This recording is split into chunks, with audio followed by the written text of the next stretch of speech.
and welcome to New Jersey Politics with Laura Jones. I am Laura Jones, and we are so glad to have you here.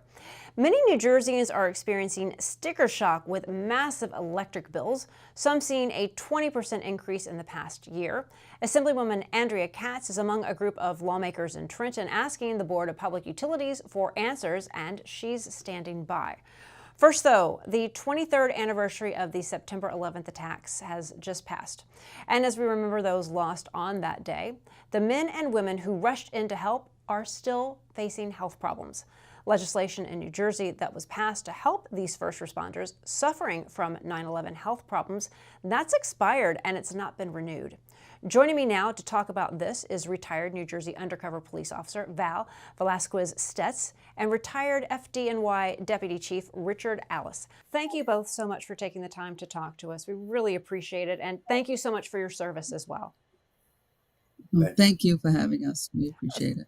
First, as we're here at the 23rd anniversary of 9/11, Richard, I'll go to you first. Do you care to tell us a little bit about your experience from that day?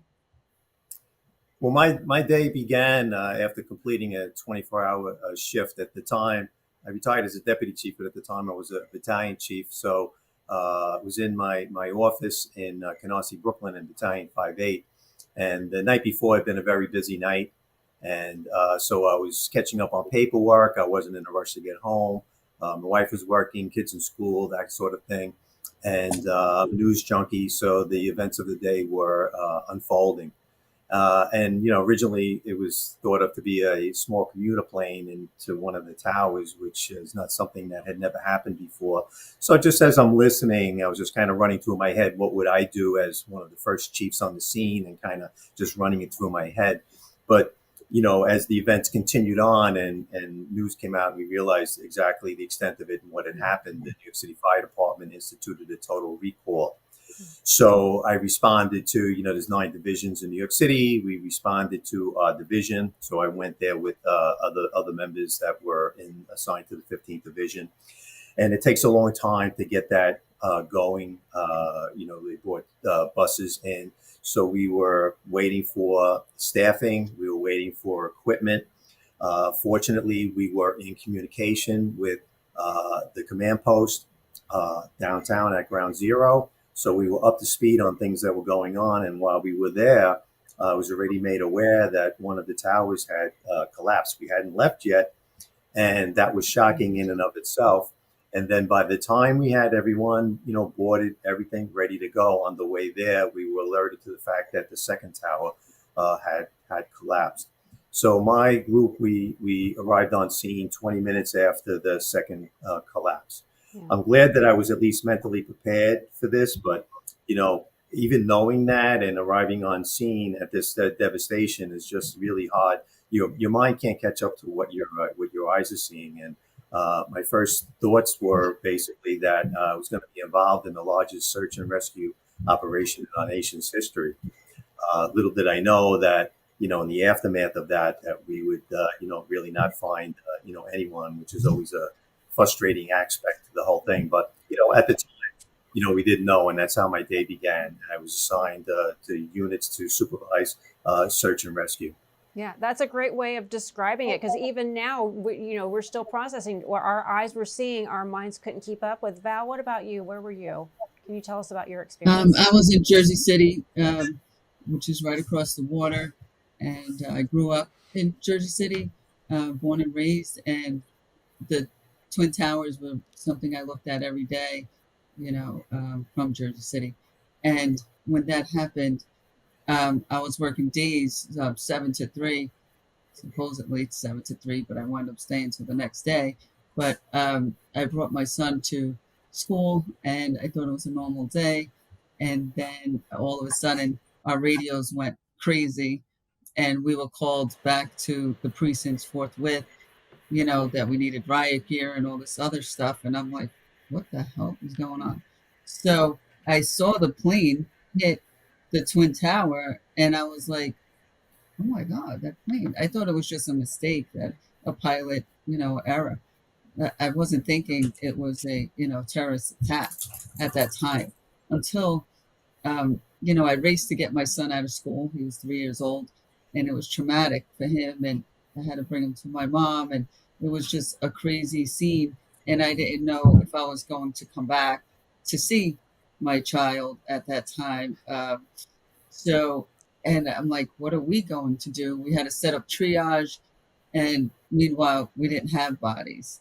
Right. Basically, we went over for mutual aid, and basically we're bagging, we didn't even know what it was really, body parts, and we were just putting unknown on the evidence bags. We had zero clue.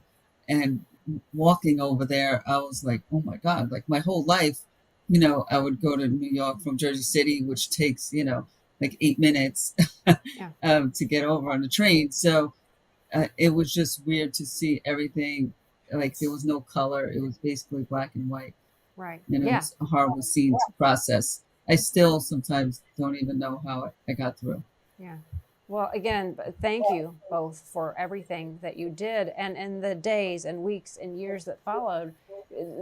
Heroes. You all were heroes. The people rushing in, not knowing what you were going into, and as a result, we've seen so many people who worked there are having health issues. So everybody said, well, we're never going to forget not only those who died, but those who rushed to the scenes. So we have the Ritchie Act. And can you all talk a little bit about, Richard, maybe you first, talk about why it was created and how it has benefited, or perhaps not even benefited, those first responders, those who were involved in the 9/11 rescue and recovery efforts? Well, the Ricci Act is mirrored after a law that passed in New York State back in 2005. And as I was saying, earlier, that in 2005, we were really kind of just beginning the fight and the talk about getting 9/11 health and compensation passed at the federal level in Washington, D.C. But in the meantime, we realized that we had first responders, police officers, and firefighters that were coming down with cancers. The medical experts had told us we might see cancers in 10 or 20 years time down the road, and within a couple of years, that's what we were seeing. So the concern was for members that were on active duty and were exposed to the toxins, and now, after being physically taxed and their health ruined, were retiring in droves in 2003, 2004, 2005. So New York State passed this law to cover these individuals should they come down with the disabling lung disease or a cancer. And fortunately for us that we did, because we didn't get the 9/11 health and compensation passed until 2010, and that wasn't even permanent at that time. So since that time, because of the benefits, which puts a member on disability, but also the death benefits that covered the family that has lost their breadwinner. So the pension dies when the member dies. In the New York City Fire Department alone, we've lost 370 members of service. There's 370 families that have received the death benefit as a result of this. Yeah. Okay, Yeah. which is significantly important. And it's unfortunate. I know this is a great cause of frustration for Val, Yeah. in that New Jersey took so long. And then originally, when they established the law, it wasn't even made permanent. The New York State law is, and I'll let Val speak to the nuances with New Jersey. Right. So, yeah, Val, as I understand it, enacted in 2019 and then 2021, done. Nobody can Yeah. apply. Tell us what's going on in New Jersey. It's the craziest thing what's going on in New Jersey. All the politicians come out on 9/11, rah, rah, we won't forget you, and, for photo ops, but they forget us the next day. So thank God, for an assemblywoman that I met. She's an attorney. Her name is Jessica Ramirez. I spoke to her about it before she became an assemblywoman, and said, listen, could you please, get this extended? I said, myself and so many others that have died and are sick. I have cancer and skin cancer 2 times. And I have so many gastro issues. I was in and out of the hospital this year alone 5 times. So for gastro issues and sinus surgeries and all kinds of stuff like that. And I'm still not well. So I'm I want to fight for everyone, not just myself, um, because I feel like New Jersey was neglected. They made this, this bill, the Ricci bill, the Ricci Act, which was great for Bill Ricci at the time because he developed respiratory issues and he was a firefighter in New Jersey and he went over on his own time, not assigned from his department. And he was brave enough to go on his own and risk his life, which he did. And he was able to get this bill started. So they said it's for 2 years only. So the fact that there's any expiration date it's mind-boggling to me. And I know we're barely scratching the surface, but can you talk about what can be done, what efforts are being done to try and fix this so those who are impacted and continue to be impacted can get the support that they need? Because everybody said, we're never going to forget. And Val, it sounds like you feel like you're forgotten. What can you tell me that's being done and what you'd like to have done? And I have to say, Jessica, as a new Assemblywoman, it was amazing that she stepped up and took that chance. And believe me, she wasn't, welcomed with that, because she was brand new and she just came out with this extension of this bill. And they were like, so when I went to the Assembly, they were so compassionate and it passed with flying colors, everybody. And they were like, we didn't even know about this bill. Like, if the Assembly doesn't even know that this bill exists, that's pretty scary to me, Chip. Okay. So that's now it's in the Senate's hands. The Senate president, which is Nicholas Scutari, who's great, who I know will pass it also. And then it goes to the Public Safety and Preparedness Committee. And that's where it is right now. So supposedly when they come back to work towards the end of September, because I guess for the summer they take a break, they're going to look at it again, figure out the funds, what's needed. But I really don't believe that, this shouldn't be about funds or how much money we have. As a state, we have money for everything else. First of all, this is our pension, and it comes from individual towns. It doesn't come from the state. Our towns pay, and we pay into our pension. We pay a lot into our pension. So basically what this will cover is taxes. You won't pay federal or state taxes. So that, but then that's only to 65. So many responders, my age, I'm 56. There's a lot older, a few younger, because I was younger at the time, obviously. So how long am I going to get that for? So I'm not even going to receive it for long, because then I'll be on Medicare, so I won't need the benefits. So it's not going to be much, but obviously they're making it about money, I think. That's the only thing I can think of. And they're only making it for 2 years again. So it's going to be the same mistake over again. So, Richard, final thoughts here. What would you like to be done? What New York has done is very different. They haven't closed. So can you just kind of wrap it up here? What they're doing in New York that is working and what you would hopefully like to see and how we get this done to help all of those responders who are suffering?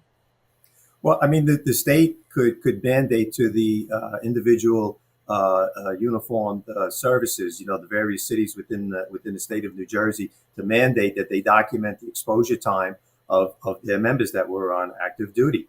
That would alleviate the people that fall through the cracks, that don't hear about the law and have to file it. It would be, an automatic entry into the program, so that if and when they do come get sick, and I consider myself, like everyone else, a ticking time bomb. It's not a matter of if, it's when. So when that when comes, they're already covered. I mean, that would be my suggestion, to do that, because that's the way New York established the law, and it's helped countless members of the uniformed forces.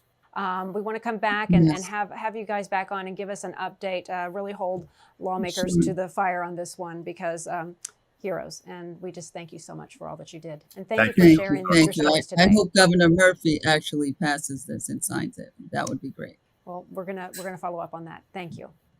Thank you very much. I appreciate it. God bless.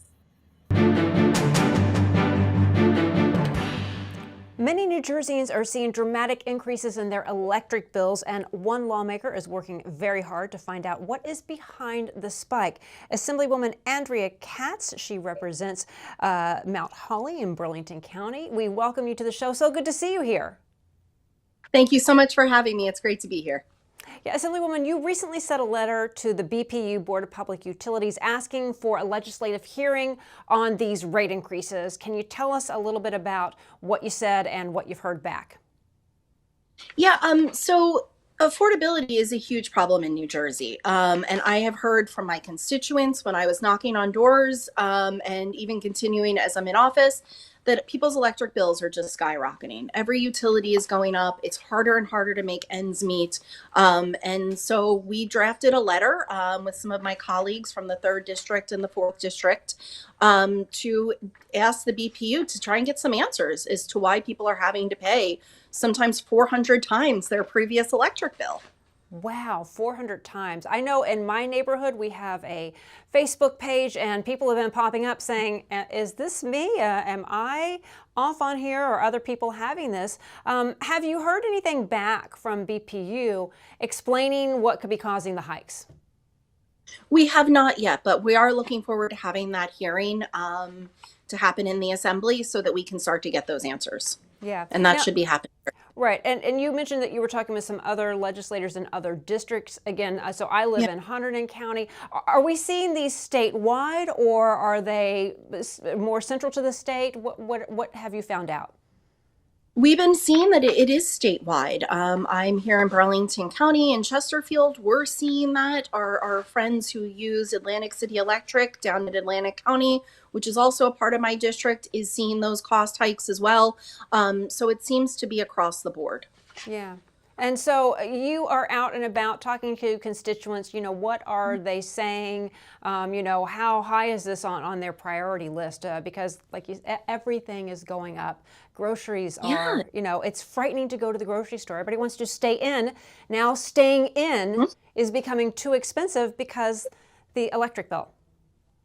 Absolutely. So during the campaign, my running mate and I knocked 11,930 doors combined, not that we were keeping track.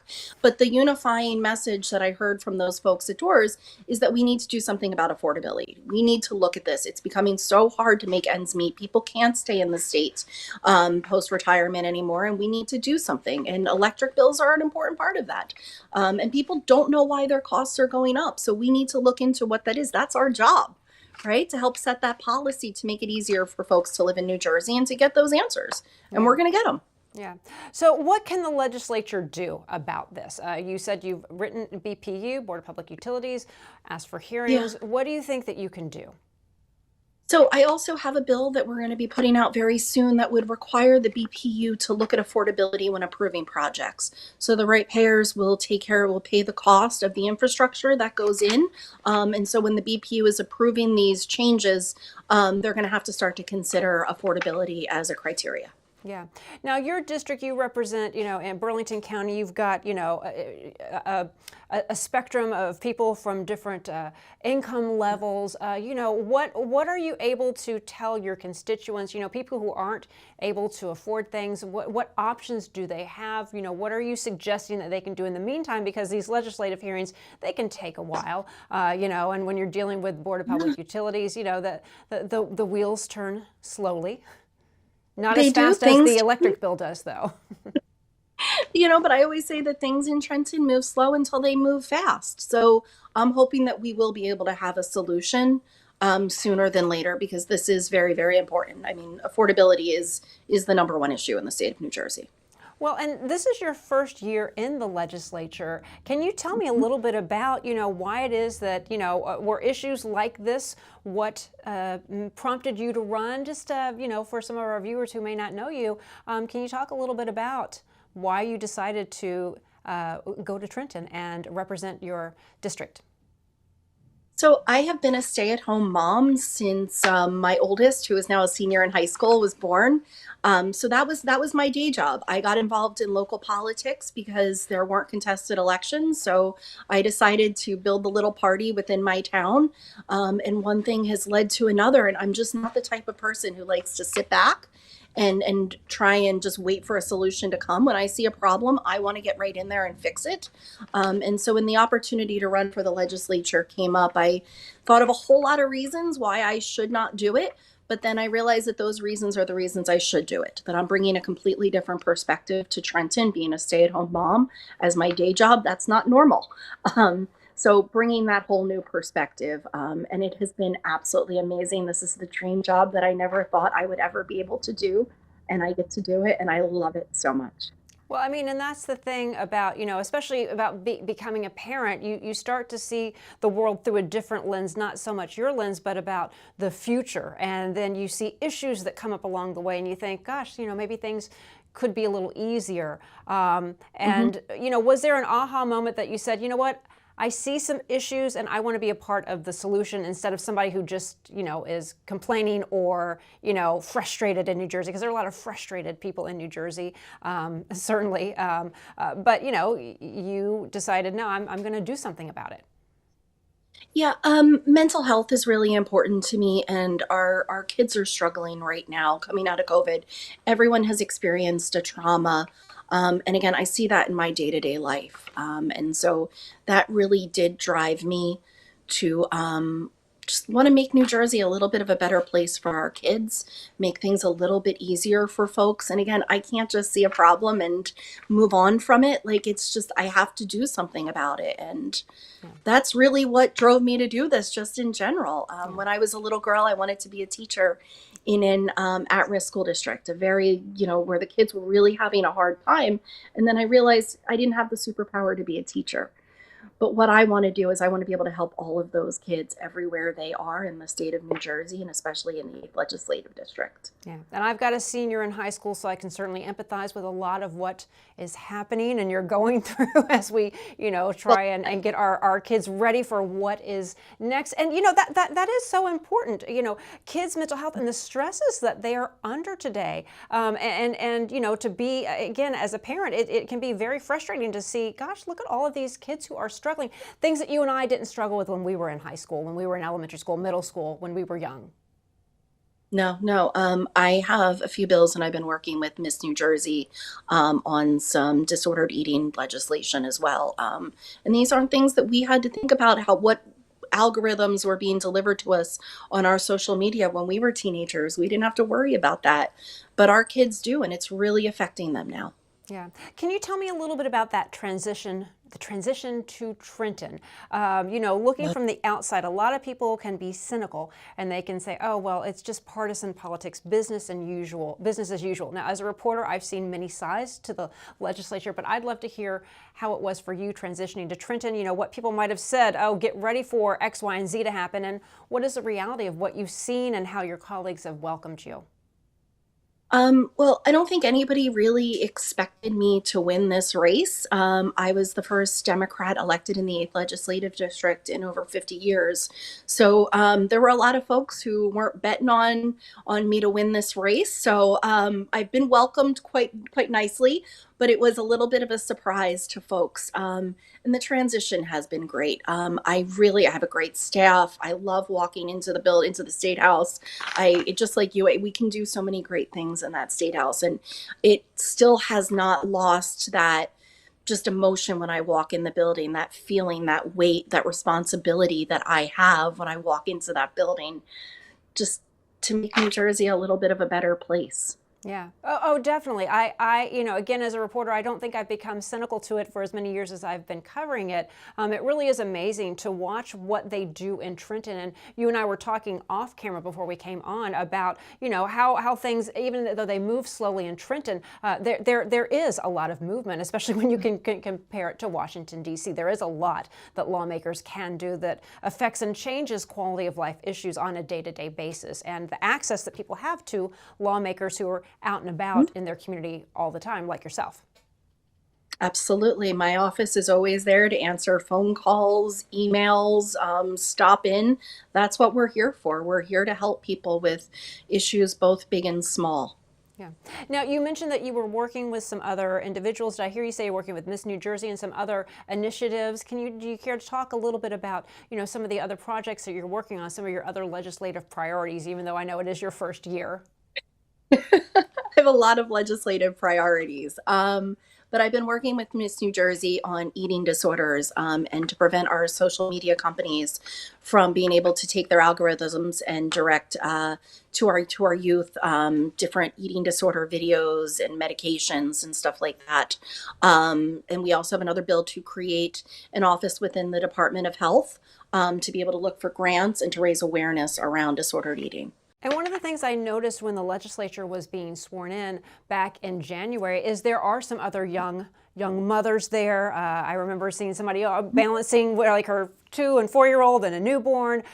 So do you feel that there is good representation of you know, I don't want to say that Trenton is just a bunch of men, but you know, there was a time when there weren't a lot of women in the legislature, and they're still underrepresented. But how are you feeling about this year? I know I was particularly struck with all the little giggles I could hear from the kids and some of the next generation of legislators coming in to the State House. It's been really neat coming in as one of I think 21 new members. There's 12 of us who are women who are new, and we are building really great relationships. I got to spend some time hanging out with them socially with different members over the summer. It's been really great in the way that we can support each other. You know, and I'm a little biased. I think women in government do a pretty good job, so it's really great to have them around. Well, Assemblywoman Andrea Katz, we thank you so much for taking the time to talk to us on the issue about affordability in the state, electric bills. We'd love to have you back on. Keep us up to date on some of those hearings that are going to be scheduled in Trenton with the Board of Public Utilities. Thank you so much for taking the time to talk to us. Thank you for having me. Have a great day. You too. You too. And that will do it. I'm Laura Jones. Thanks so much for watching New Jersey Politics. We look forward to seeing you back here next time.